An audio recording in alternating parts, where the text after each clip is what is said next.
સિસ્ટમની અપડેટ ઉપર નજર કરીએ તો મિત્રો બંગાળની ખાડીમાંથી જે સિસ્ટમ આવી હતી એ સિસ્ટમની અપડેટ તમે જોઈ શકો છો કે એ સિસ્ટમ હજી પણ ઉત્તર પ્રદેશ રાજ્ય ઉપર સ્થિત છે અને વેલમાર્ક લો પ્રેશરની અંદર છે, પરંતુ એક બીજી સિસ્ટમ છે મિત્રો રાજસ્થાન ઉપર હતી, એ સિસ્ટમ મિત્રો ગુજરાત ઉપર આજની અપડેટ પ્રમાણે આવી ગઈ છે અને મિત્રો એમને કારણે ગુજરાતની અંદર આજે ભારેથી અતિ ભારે વરસાદ છે એ જોવા મળશે। મિત્રો આ બંને સિસ્ટમને કારણે એક બહોળું સર્ક્યુલેશન બન્યું છે, તમે અહીંયા વેધર મોડલની અંદર જોઈ શકો છો, એક આ સિસ્ટમ અને આ સિસ્ટમને કારણે મિત્રો આ રીતે એક બહોળું સર્ક્યુલેશન બન્યું છે અને આ સર્ક્યુલેશન ઉપર ભેજવાળા પવનો છે એ અરબી સમુદ્રમાંથી જઈ રહ્યા છે, જેમને કારણે આજે ગુજરાતના ઘણા બધા ભાગોની અંદર ભારેથી અતિ ભારે વરસાદ છે એ જોવા મળશે। તો કયા વિસ્તારની અંદર જોવા મળશે એમની માહિતી જાણી લઈએ। હવે સૌથી પહેલા આજના વરસાદની આગાહી ઉપર નજર કરીએ તો મિત્રો આજે 22 તારીખ છે અને 22 તારીખના રોજ ગુજરાતની અંદર પવનની સ્પીડ છે મિત્રો 20 થી લઈ અને 30 કિલોમીટર પ્રતિ કલાકની જોવા મળશે અને ગુજરાતના અમુક ભાગો એવા હશે કે જેની અંદર પવનની સ્પીડ છે એ 30 થી લઈને 40 કિલોમીટર પ્રતિ કલાકની જોવા મળશે। જ્યાં વરસાદ શરૂ થશે ત્યાં પવનની સ્પીડ છે એ થોડીક તમને વધારે જોવા મળી શકે છે। ગુજરાતના વાતાવરણની વાત કરીએ તો મિત્રો કચ્છની અંદર અને સૌરાષ્ટ્રના ઘણા બધા એવા ભાગો હશે કે જેની અંદર ઘનઘોર વાદળ છે એ જોવા મળશે, એટલે કે વાદળછાયું વાતાવરણ જોવા મળશે અને ખાસ કરીને મિત્રો વરસાદની વાત કરીએ તો ઉત્તર ગુજરાતના ભાગો છે, મધ્ય ગુજરાતના ભાગો છે અને દક્ષિણ ગુજરાતના ભાગો છે એની અંદર મિત્રો આજે આખા દિવસ દરમિયાન વરસાદ એક્ટિવિટી છે એ તમને જોવા મળશે અલગ અલગ સમયે। ખાસ કરીને વરસાદની એક્ટિવિટી છે એ બપોર પછીના સમયગાળા દરમિયાન વધારે જોવા મળશે। મિત્રો ગુજરાતની અંદર ઉત્તર ગુજરાતના જે ભાગો છે તમને જણાવી દઉં, બનાસકાંઠા, સાબરકાંઠા, અરવલ્લી, મોડાસા લાગુ જે વિસ્તારો છે એની અંદર વધારે વરસાદ જોવા મળશે। દાહોદ, પંચમહાલ, ખેડા, ગાંધીનગર, મહેસાણા, અમદાવાદ પાસેના જે આણંદ લાગુ વિસ્તારો છે, વડોદરા છે, છોટાઉદેપુર છે, નર્મદા છે, ભરૂચ છે, સુરત છે, તાપી છે, ડાંગ છે, નવસારી છે, વલસાડ છે, આ બધા વિસ્તારોની અંદર આજના દિવસ દરમિયાન ભારે વરસાદની આગાહી રહેલી છે। મિત્રો બનાસકાંઠા અને કચ્છ જિલ્લાની અંદર પણ અમુક વિસ્તારોની અંદર સારો વરસાદ પડવાની આજે શક્યતાઓ રહેલી છે। હવામાન વિભાગ દ્વારા પણ આગામી 24 કલાક સુધી ભારેથી અતિ ભારે વરસાદની આગાહી છે એ કરવામાં આવી છે।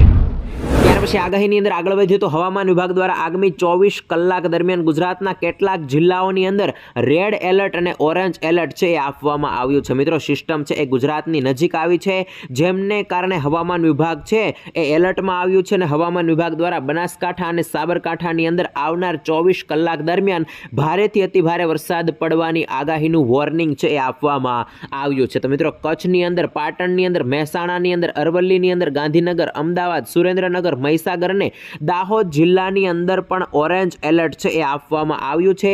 તો દક્ષિણ ગુજરાતની અંદર મિત્રો નર્મદા, સુરત, તાપી, નવસારી, ડાંગ અને વલસાડ જિલ્લાની અંદર ભારે વરસાદ પડવાનું ઓરેન્જ એલર્ટ છે એ આગામી 24 કલાક દરમિયાન આપવામાં આવ્યું છે। તો સૌરાષ્ટ્ર અને મધ્ય ગુજરાતની વાત કરીએ તો સૌરાષ્ટ્રની અંદર મોરબી, જામનગર, રાજકોટ, બોટાદ, ભાવનગર અને અમરેલી, સાથે સાથે મધ્ય ગુજરાતની અંદર ખેડા, પંચમહાલ, આણંદ, વડોદરા, છોટાઉદેપુર અને ભરૂચ જિલ્લાની અંદર મિત્રો યલો એલર્ટ છે એ આપવામાં આવ્યું છે, એટલે કે આગામી 24 કલાક દરમિયાન ગુજરાતના આ વિસ્તારોની અંદર ભારેથી અતિ ભારે વરસાદ જોવા મળશે। તો અમુક વિસ્તારોની અંદર છૂટો છવાયો વરસાદ જોવા મળશે અને મિત્રો હવામાન વિભાગ દ્વારા આગામી 5 દિવસ સુધી માછીમારોને દરિયો ન ખેડવા માટે પણ સૂચના આપવામાં આવી છે અને પવનની સ્પીડ છે એ પણ 40 થી લઈને 60 કિલોમીટર પ્રતિ કલાકની જોવા મળશે એવી પણ હવામાન વિભાગે મોટી આગાહી કરી છે। મિત્રો જે વિસ્તારની અંદર 60 કિલોમીટર પ્રતિ કલાકની ઝડપે પવન ફૂંકાશે એમને તમે મિની વાવાઝોડું છે એ પણ કહી શકો છો અને પવનની ઝડપ છે એ પણ ખૂબ વધારે જોવા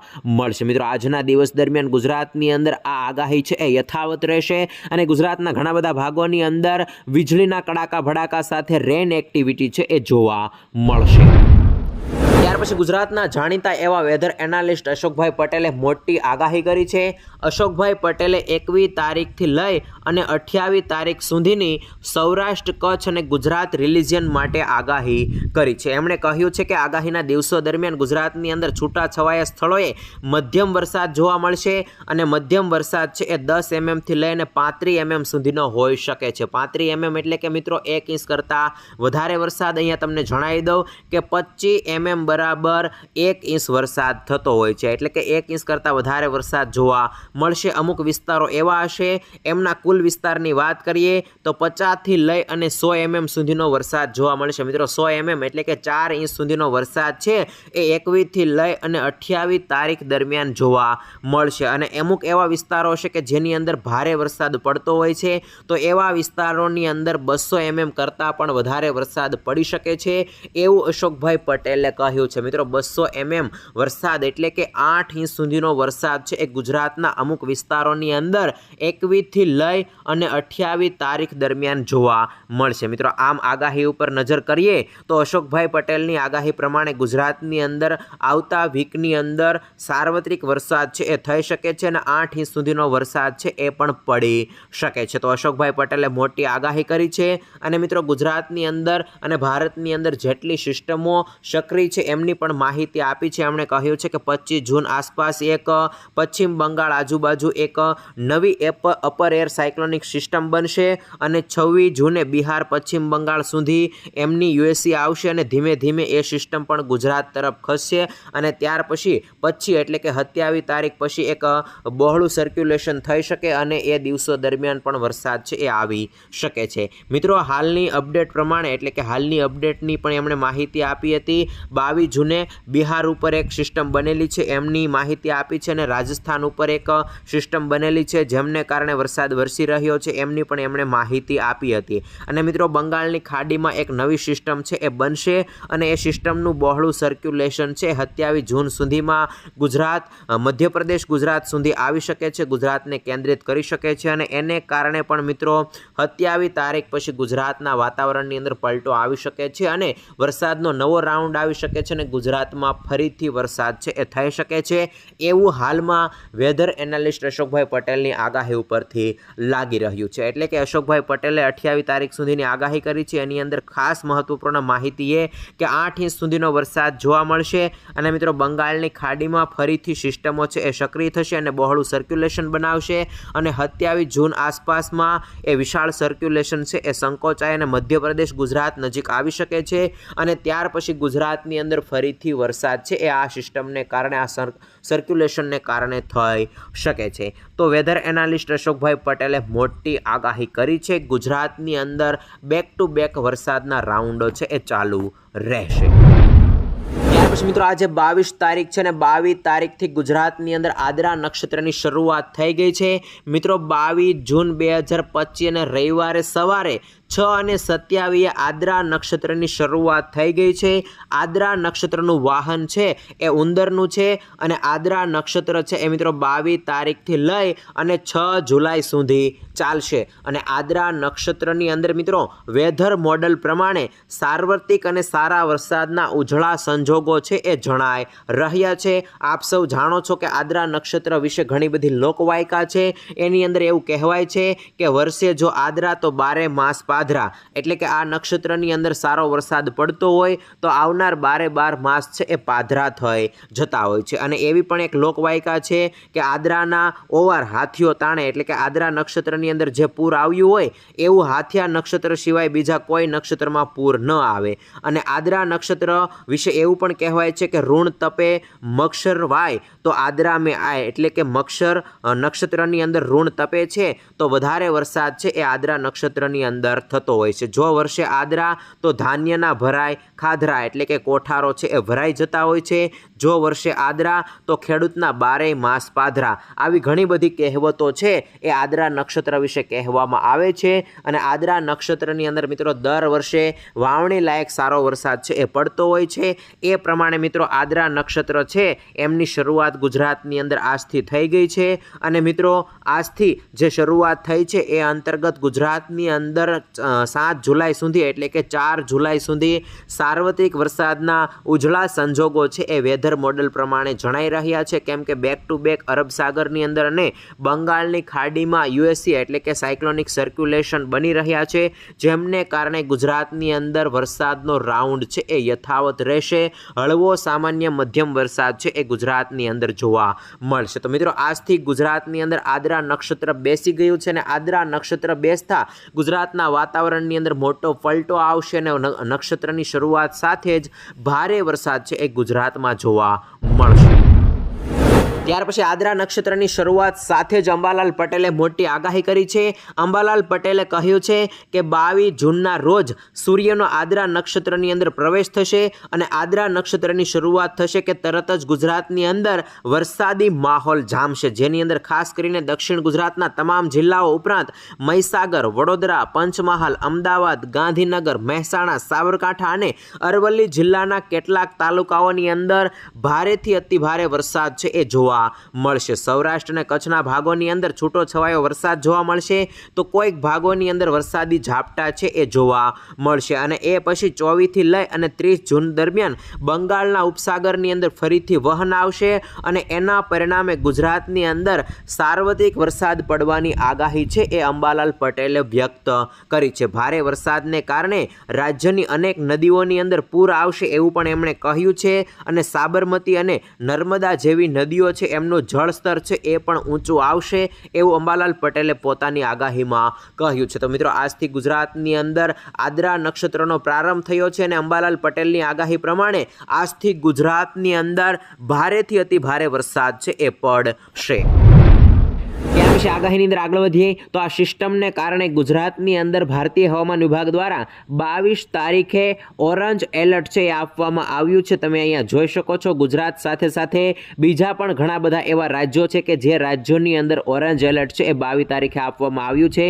રાજસ્થાન, મધ્યપ્રદેશ અને મહારાષ્ટ્ર રાજ્યની અંદર પણ ઓરેન્જ એલર્ટ છે એ 22 તારીખે આપવામાં આવ્યું છે. તો મિત્રો, ગઈકાલની વાત કરીએ તો ગઈકાલે ગુજરાતની અંદર ઉત્તર ગુજરાત, મધ્ય ગુજરાત અને દક્ષિણ ગુજરાતની અંદર રેડ એલર્ટ છે એ આપવામાં આવ્યું હતું ભારતીય હવામાન વિભાગ દ્વારા. અને ત્યાર પછી મિત્રો 23 તારીખની વાત કરીએ તો 23 તારીખે ગુજરાતની અંદર મિત્રો ઓરેન્જ એલર્ટ છે આપવામાં આવ્યું છે અને 24 તારીખે પણ ગુજરાતની અંદર ભારતીય હવામાન વિભાગ દ્વારા ઓરેન્જ એલર્ટ છે એ આપવામાં આવ્યું છે. 25 તારીખની વાત કરીએ તો 25 તારીખે પણ મિત્રો આ સિસ્ટમની અસર જોવા મળશે. અને મિત્રો, અહીંયા તમે ખાસ માહિતી એ જોઈ શકો છો કે આ સિસ્ટમને કારણે ગુજરાત આજુબાજુના જે રાજ્યો છે એની અંદર કયા વિસ્તારમાં કેવો વરસાદ જોવા મળશે અને ક્યાં કેવું એલર્ટ આપવામાં આવેલું છે. તો મિત્રો, અહીંયા ખાસ કરીને 23 તારીખે આ વિસ્તારની અંદર એલર્ટ આપવામાં આવ્યું છે 2 રાજ્યોની અંદર, મધ્યપ્રદેશ અને બીજું જે રાજ્ય છે એની અંદર. તો મિત્રો, આ રીતે ગુજરાતની અંદર પણ આજે એટલે કે 22 તારીખે ઓરેન્જ એલર્ટ છે એ ભારતીય હવામાન વિભાગ દ્વારા આપવામાં આવ્યું છે. જ્યારે મિત્રો ગુજરાતની સ્પેશિયલી આગાહી છે એ અમદાવાદ મોસમ કેન્દ્ર દ્વારા કરવામાં આવે છે. એ અંતર્ગત ગુજરાતની અંદર આગામી 24 કલાક દરમિયાન રેડ એલર્ટ, ઓરેન્જ એલર્ટ અને યલો એલર્ટ છે એ આપવામાં આવ્યું છે, જેમની માહિતી મેં તમને અગાઉ જણાવી છે. ત્યાર પછી ગુજરાત મોસમ વિભાગ અમદાવાદ દ્વારા જે આવતીકાલ માટે આગાહી કરવામાં આવી છે એના ઉપર નજર કરીએ તો મિત્રો, આવતીકાલે 23 તારીખ છે. 23 તારીખ બપોર પછી આ સિસ્ટમની અસર છે એ ગુજરાતમાં ઓછી થતી જશે, પરંતુ આવતીકાલ બપોર સુધી ગુજરાતની અંદર હજી પણ ભારે વરસાદની આગાહી રહેલી છે. અને હવામાન વિભાગ દ્વારા પણ બનાસકાંઠા, સૌરાષ્ટ્રની અંદર ભાવનગર અને અમરેલી જિલ્લાની અંદર અને દક્ષિણ ગુજરાતની અંદર નવસારી અને વલસાડ જિલ્લાની અંદર ઓરેન્જ એલર્ટ છે એ આવતીકાલે એટલે કે 23 તારીખ માટે આપવામાં આવ્યું છે. અને એ સિવાયના ગુજરાતના ઘણા બધા એવા જિલ્લાઓ છે કે જેની અંદર મિત્રો યલો એલર્ટ છે એ 23 તારીખે આપવામાં આવ્યું છે. તો મિત્રો, આવતીકાલથી વરસાદની તીવ્રતાની અંદર થોડો ઘટાડો થશે, પરંતુ આજે ગુજરાતના ઘણા બધા જિલ્લાની અંદર સારો વરસાદ છે એ જોવા મળશે. 1 ઇંચ, 2 ઇંચ અને 3 ઇંચ સુધીનો વરસાદ પણ ગુજરાતની અંદર આજે જોવા મળશે. અને ગઈકાલે 21 તારીખે પણ ગુજરાતના ઘણા બધા ભાગોની અંદર સારો વરસાદ જોવા મળ્યો હતો. હવામાન વિભાગ દ્વારા જે આંકડા આવ્યા છે એની અંદર 4 ઇંચ સુધીનો વરસાદ પણ અરવલ્લી, મહીસાગર, મોડાસા આજુબાજુના જે વિસ્તારો છે એની અંદર પડ્યો છે. તો મિત્રો, ગઈકાલે ગુજરાતના જે ભાગોની અંદર વરસાદ પડ્યો છે ત્યાં આજે યથાવત રહેશે અને ત્યાર પછી વરસાદના વિસ્તારોની અંદર વધારો થશે. એટલે કે મિત્રો, આજે પાટણ, સુરેન્દ્રનગર, બોટાદ લાગુ જે વિસ્તારો છે એ વિસ્તારોમાં પણ વરસાદી ઝાપટાની શરૂઆત થશે. અને મિત્રો, ભારે વરસાદ છે મહેસાણા, ગાંધીનગર, અમદાવાદ, ખેડા, આણંદ, પંચમહાલ, ગોધરા, દાહોદ, મહીસાગર, અરવલ્લી, સાબરકાંઠા, બનાસકાંઠાની અંદર જોવા મળશે. અને મિત્રો, દક્ષિણ ગુજરાતની અંદર પણ વરસાદની તીવ્રતામાં ધીમે ધીમે વધારો થશે. એક આખો શિયર ઝોન ટ્રપ છે એ મિત્રો અરબી સમુદ્રને અડીને મુંબઈ, કેરલા સુધી લંબાયેલો છે. એમને કારણે મિત્રો દક્ષિણ ગુજરાતના જે જિલ્લાઓ છે, ખાસ કરીને વલસાડ છે, નવસારી છે, સુરત છે, આ બધા વિસ્તારોની અંદર લાંબા દિવસ સુધી વરસાદની આગાહી રહેલી છે. પછી વિંડીના વેધર મોડેલ પ્રમાણે આપણે જાણવાની ટ્રાય કરીએ કે આજે કયા સમયગાળા દરમિયાન વધારે વરસાદ જોવા મળશે. તો મિત્રો રેન એક્ટિવિટી છે એ ગુજરાતની અંદર બપોર પછી વધારે ચાલુ થશે અને રાત્રિના 10 વાગ્યા સુધી વધારે વરસાદ છે એ ગુજરાતની અંદર જોવા મળશે. ત્યાર પછી આવતીકાલે એટલે કે 23 તારીખથી વરસાદના વિસ્તારો છે એની અંદર ઘટાડો થશે, પરંતુ દક્ષિણ ગુજરાતના જે વિસ્તારો છે એની અંદર આવતીકાલે વરસાદની એક્ટિવિટી થોડીક વધારે જોવા મળશે. અને મિત્રો આવતીકાલે સૌરાષ્ટ્રના પણ અમુક વિસ્તારો છે એટલે કે ભાવનગર, અમરેલી લાગુ જે વિસ્તારો છે એની અંદર પણ રેન એક્ટિવિટી છે એ જોવા મળશે. અને ત્યાર પછી મિત્રો 24 તારીખે અને 25 તારીખે રેન એક્ટિવિટીની અંદર ઘણો બધો ઘટાડો થઈ જશે, પરંતુ 26 તારીખથી અને 27 તારીખથી મિત્રો ગુજરાતના વાતાવરણમાં થોડો પલટો આવશે અને મિત્રો મધ્યપ્રદેશ મહારાષ્ટ્ર બોર્ડર લાગુ જે વિસ્તારો છે એ વિસ્તારોની અંદર ફરીથી સામાન્ય હળવા વરસાદના ઝાપટા છે એ જોવા મળશે. અને ત્યાર પછી મિત્રો 28 તારીખ અને 29 તારીખ દરમિયાન પણ ગુજરાતની અંદર વરસાદની શક્યતાઓ યથાવત છે, એટલે કે સાર્વત્રિક વરસાદનો રાઉન્ડ તમે કહી શકો છો. અલગ અલગ દિવસે અલગ અલગ ભાગોની અંદર વરસાદ છે એ મિત્રો જૂન મહિનાના એન્ડ સુધીમાં જોવા મળશે અને જુલાઈ મહિનાનું પ્રથમ અઠવાડિયું છે એ પણ વરસાદ માટે સારું જણાઈ રહ્યું છે. તો મિત્રો ગુજરાતની અંદર 2-3 દિવસ સુધી પવનની સ્પીડ છે એ પણ વધારે જોવા મળશે. જોકે છેલ્લા 2-3 દિવસથી પવનની સ્પીડ જોવા મળે જ છે, પરંતુ હજી પણ વરસાદની સાથે સાથે પવનની સ્પીડ જોવા મળશે. 20થી લઈને 30 કિલોમીટર પ્રતિ કલાકની ઝડપે પવન છે એ ફૂંકાઈ શકે છે. જોટાના પવનો છે એ મિત્રો 30થી લઈ અને 40 કિલોમીટર પ્રતિ કલાકના હોઈ શકે છે. વધારે ગાજવીજ અને વીજળીના કડાકા ભડાકા જોવા નહીં મળે, કેમ કે ઓલરેડી વરસાદ છે એ ગુજરાતની અંદર પડી ગયો છે અને ભેજનું પ્રમાણ ઓલરેડી છે, એટલા માટે વધારે ગાજવીજ જોવા નહીં મળે, પરંતુ મિત્રો તમને વરસાદ છે એ પવન સાથે જોવા મળશે. અને ગુજરાતની અંદર ખૂબ જ વધારે ભારે વરસાદ આજના દિવસે થાય એવું લાગતું નથી, પરંતુ 4 ઇંચ સુધીનો વરસાદ છે એ અમુક ભાગોની અંદર પડી શકે છે. બાકી 1 ઇંચ અને 2 ઇંચ સુધીના વરસાદ છે એ ગુજરાતની અંદર આજના દિવસ દરમિયાન જોવા મળશે. મિત્રો હવે ચોમાસાની વાત કરીએ તો આખા ગુજરાતની અંદર નૈઋત્યનું ચોમાસું છે એ પહોંચી ગયું છે અને હવામાન વિભાગ દ્વારા પણ જાહેરાત કરી દેવામાં આવી છે. આપ સૌ જાણો છો ગુજરાતના 60થી લઈ અને 70% ભાગોની અંદર મિત્રો વાવણી લાયક સારો